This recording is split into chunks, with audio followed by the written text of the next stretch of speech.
鄉親啊，繼續來看這個驚險的畫面，發生在台中。有民眾看到一台機車，3個人相載，其中小朋友是徛在個椅子的面頂，攏無換，嘛無戴安全帽啊，敢若互後座的媽媽一手甲攬咧。這個機車咧轉彎的時陣，感覺這個小朋友哪像樣樣要害出去，看到的民眾話講，實在有夠危險。暗時的台中市，民眾看到這台奧多麥轉彎過車路。坐佇後座，技術是老妹老祖，一手甲囡仔攬咧，囡仔徛佇椅仔頂，甚至無戴安全帽，敢若互因老母一手甲攬咧，會當講是無任何保護。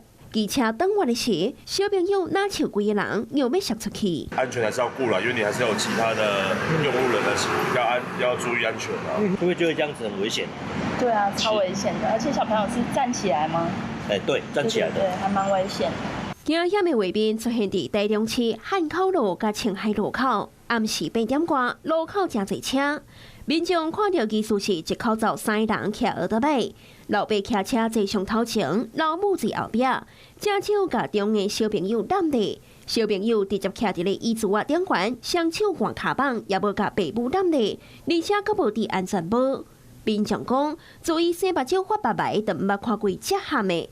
就安尼一手小可甲囡仔攬咧，互囡仔徛佇椅仔頂，也無戴安全帽，真正危險。民眾騎乘機車未依規定負載人員，係違反《道路交通管理處罰條例》第31條第5項，可處駕駛人新台幣300元以上600元以下罰款。警方強調，像安尼狀況，騎奧多麥的人無依照規定，防載的無戴安全帽，相當攏總會當罰1100塊。